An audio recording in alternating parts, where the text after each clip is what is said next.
Hello everyone. हमने part first पढ़ा था, chapter number 6 line and angle, class 9th CBSE। ये आपका NCERT से है, NCERT से। हमने पार्ट सेकंड पढ़ेंगे आज हम। पार्ट फर्स्ट इस चैप्टर का पढ़ चुके हैं, सप्लीमेंट्री एंड कॉम्प्लीमेंट्री तक, ठीक है। उसके बाद आता है हमारे पास एडजेसेंट एंगल। तो एडजेसेंट एंगल क्या होते हैं? एडजेसेंट एंगल क्या होते हैं? Two angles are adjacent if they have common vertex, a common arm and there non common arms on different side. मतलब उसने कहा कि टू एंगल्स, हमारे पास दो एंगल इस तरीके से हैं कि दे हैव कॉमन वर्टेक्स। ये बना रहे हमने दो एंगल, भाई एक एंगल ये रहा, करो ये एंगल 1 एंगल 2, ठीक है।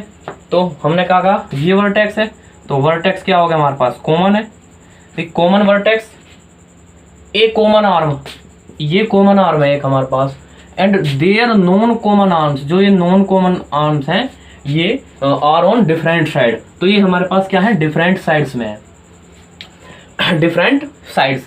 तो their non common arms are on different side, तो हमारे पास डिफरेंट साइड में है दोनों नॉन कॉमन आर्म्स। तो हम क्या करते, ये हमारे पास क्या होंगे? Angle 1 and angle 2 are adjacent angles, okay, are adjacent angles. समझ में आया? कि एंगल 1 और एंगल 2 मतलब क्या है? एक तो कॉमन आर्म होनी चाहिए और कॉमन वर्टेक्स होना चाहिए दो एंगल्स का, तब वो हमारे पास एडजेसेंट एंगल बनते हैं। अब हम बात करते हैं लीनियर पेयर एंगल।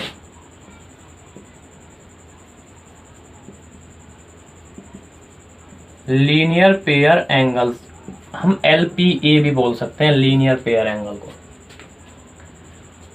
तो लीनियर पेयर एंगल क्या होंगे? हमारे पास स्ट्रेट लाइन होगी और स्ट्रेट लाइन पर एंगल बना हुआ होगा, या फिर दो एंगल मिलकर एक स्ट्रेट लाइन बना रहे होंगे। एंगल 1 सपोज करो ये A, ये O, ये B और ये पॉइंट C। तो क्या करा? एंगल 1 एंड एंगल 2 मिलकर क्या बना रहे हैं? स्ट्रेट लाइन बना रहे हैं। एंगल 1 एंड एंगल 2 मिलकर स्ट्रेट लाइन बना रहे हैं। यदि दो एंगल हमारे पास इस तरीके के हों कि वो स्ट्रेट एंगल बनाए, तो उन्हें क्या बोलेंगे हम? Linear pair angle. तो angle 1 and angle 2 are linear pair angles, ठीक है बच्चों। तो हमारे पास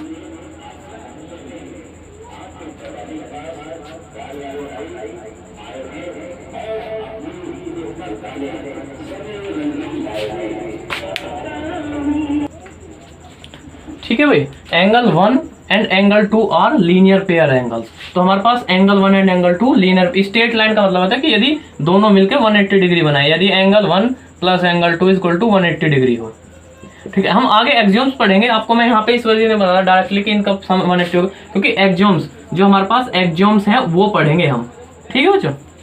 हम एक्सियोम्स पढ़ेंगे, एक्सियोम्स। तो angle 1 plus angle 2 equal to 180 degree, मतलब यदि स्ट्रेट लाइन बनाए दो एंगल मिलकर, तो वो क्या होंगे? लीनियर पेयर एंगल्स होंगे। अब हम बात करते हैं वर्टिकली अपोजिट एंगल्स की। तो वर्टिकली अपोजिट एंगल क्या होते हैं? वर्टिकली अपोजिट एंगल, हमारे पास दो लाइनें जो एक दूसरे को इंटरसेक्ट कर रही हैं। सपोज करो ये L एंड M लाइन है जो एक दूसरे को इंटरसेक्ट कर रही है at point O। L and M are intersect to each other at point O। तो आफ्टर दैट जो ये एंगल बने हमारे पास, एंगल 1, ये हमारे पास बना angle 1, this is angle 2, this is angle 3, this is angle 4। तो एंगल 1 एंड एंगल 2 क्या होंगे हमारे पास? भाई एक दूसरे के अपोजिट में, तो ये होंगे angle 1 and angle 2 vertically opposite angle, ठीक है। उसके बाद एंगल 3 एंड एंगल 4 भी हमारे पास वर्टिकली अपोजिट एंगल होंगे, ठीक है स्टूडेंट, समझ में आया? तो एंगल 1 जो एक दूसरे के सामने है, एंगल 1 एंगल 2 का वर्टिकली अपोजिट, एंगल 4 एंगल 3 का वर्टिकली अपोजिट, ठीक है, अंडरस्टूड। अब हम बात करते हैं intersecting and non intersecting line. Intersecting and non intersecting lines. तो intersecting and non intersecting lines किन्हें बोलते हैं? देखो, इंटरसेक्टिंग का मतलब है कि ऐसी दो लाइन जो एक दूसरे को इंटरसेक्ट कर दे, मतलब एक दूसरे को कट करें किसी भी पॉइंट पर। तो ये हमारे पास दो इंटरसेक्ट लाइन होगी, ये इंटरसेक्टिंग लाइन। हमारे पास जो लाइन एक दूसरे को कट कर दे, तो ये दो लाइन है हमारे पास एल एम एंड। तो ये दो लाइन क्या है कि एक दूसरे को इंटरसेक्ट कट कर रही है, तो ये क्या होंगी? Intersecting line. और ऐसी दो लाइन जो एक दूसरे को किसी भी पॉइंट पर कट ना करें, उन्हें बोलते हैं इंटरसेक्टिंग लाइन। और ऑल नॉन इंटरसेक्टिंग लाइंस और कॉल्ड पैरेलल लाइंस। तो इन्हें हम पैरेलल लाइंस भी बोलते हैं, पैरेलल लाइंस। पैरेलल लाइंस मतलब नॉन इंटरसेक्टिंग लाइन। और हमेशा जब परपेंडिकुलर डिस्टेंस मेजर करेंगे इन दोनों के बीच में, वो हमेशा इक्वल रहेंगे हर एक पॉइंट पर। परपेंडिकुलर डिस्टेंस यानी कि हम यहाँ से ये मेजर कर ले, अभी ये भी तो इनके बीच की डिस्टेंस है, नहीं, हमें बस परपेंडिकुलर डिस्टेंस मेजर करनी है। तो क्या होगा हमारे पास? Distance, perpendicular distance between two non intersecting lines is always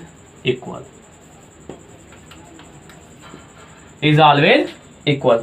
तो जो पैरेलल लाइन, जो डिस्टेंस है between two non intersecting lines की, वो हमेशा इक्वल रहेंगी। तो नॉन इंटरसेक्टिंग लाइंस मतलब पैरेलल लाइंस।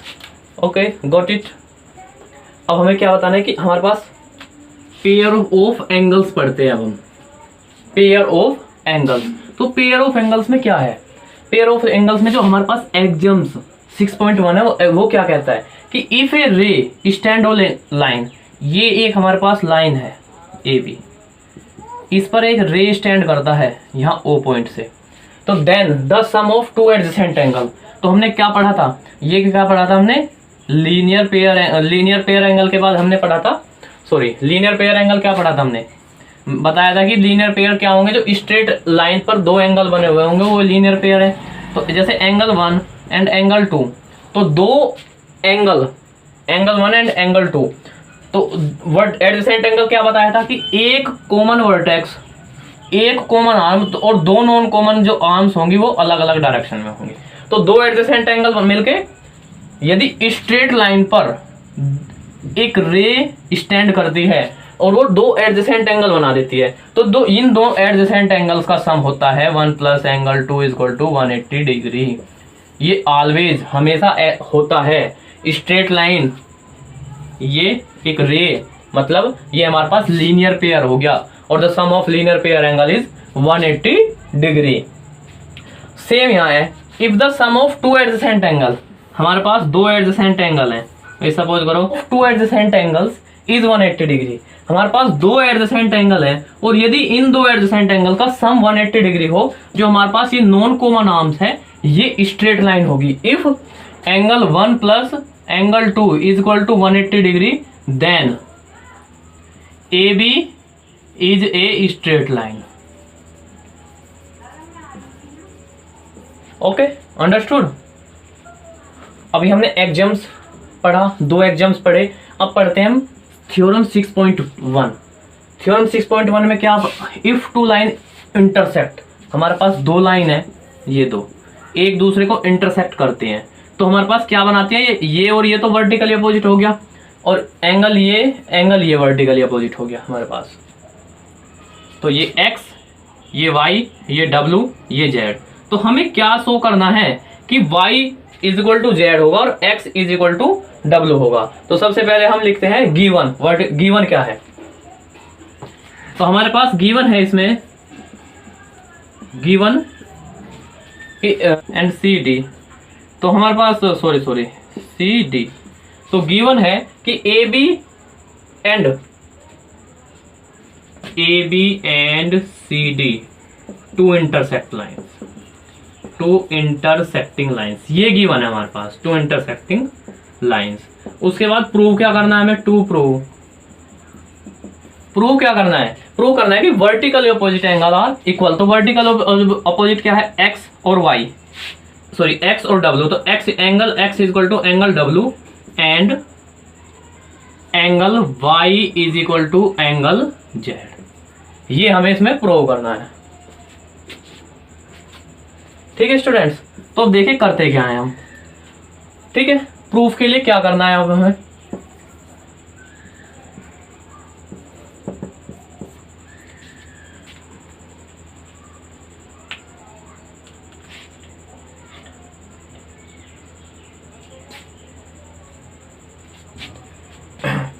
ये पॉइंट O है, तो हम क्या करेंगे, जो OA है वो CD एक स्ट्रेट, देखो CD जो है हमारे पास, ये CD ये एक स्ट्रेट लाइन है। तो सिंस रे OA स्टैंड ऑन CD, जो एक स्ट्रेट लाइन है, तो angle x plus angle y, भाई स्ट्रेट लाइन पर दो एंगल बनते हैं, तो अभी पढ़ा था वो 180 डिग्री होते हैं। तो angle plus angle y is equal to 180 degree.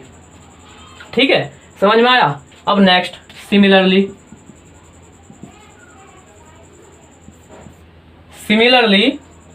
OC ray OC stand, जो ये OC है, ये OC स्टैंड कर रहा है AB पर, स्टैंड ऑन AB। ठीक है, तो angle y plus angle W, angle y plus angle W equal to कितना होगा हमारे पास, 180 डिग्री। इतना समझ में आया हमारे पास, angle y plus angle W 180 degree हो गया। तो इक्वेशन फर्स्ट, इक्वेशन सेकंड। अब इन दोनों इक्वेशन को सॉल्व करेंगे हम। ठीक है, तो सॉल्व करने के लिए हमारे पास स्पेस चाहिए, और स्पेस हमारे पास यहाँ है नहीं, तो मैं थोड़ा इरेज कर रहा हूँ।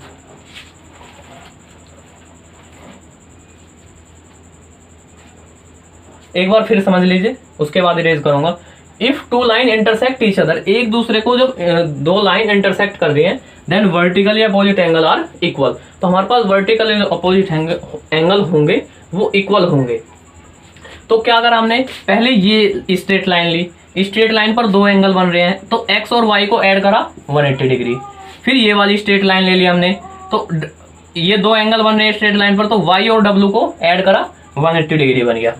ठीक है, now from first and second, now from equation first and second, तो हमारे पास दो इक्वेशन है, फर्स्ट एंड सेकंड। भाई angle x plus angle y equal to 180 degree, angle y plus angle w equal to 180 degree. तो ये 180 degree है, तो ये दोनों भी आपस में इक्वल होंगे। तो हम क्या लिख सकते हैं यहाँ से, angle x plus angle y is equal to angle y plus angle w। ठीक है, जब हमारे पास दो एंगल, भाई ये सेम एंगल है, तो क्या होगा, कैंसिल आउट हो जाएंगे। भाई इक्वल के अपोजिट में जब सेम साइन के दो नंबर्स हो, तो दो नंबर्स होते हैं, तो वो कैंसिल आउट हो जाते हैं। तो सेम हेयर, दो एंगल सेम है हमारे पास, angle y and angle y, तो बीच में is equal to plus plus, तो क्या कैंसिल हो जाएंगे। ठीक है, तो यहां से क्या इंप्लाइज होता है कि angle x is equal to angle y, sorry angle w, यही तो हमें प्रूव करना था। Angle x is equal to angle w, यही तो हमें प्रूव करना था। भाई angle x is equal to angle w, यही तो प्रूव करना था कि वर्टिकली अपोजिट एंगल इक्वल होते हैं। तो similarly angle y is equal to angle z, हमें बस एंगल x और एंगल w हमने इक्वल करके दिखा दिया, और angle y and angle z similarly करके लिख लेंगे। सिमिलरली का मतलब इसी तरह है। तो ठीक है, उसके बाद हेंस प्रूव्ड। ठीक है, यदि समझ में ना आया हो तो वीडियो को बार बार रिपीट कर करके देखें, बैक कर करके देखें, और आई होप समझ में आया होगा सबके। तो मेरी वीडियो अच्छी लगी हो तो लाइक करें, शेयर करें, सब्सक्राइब करें। Thank you class.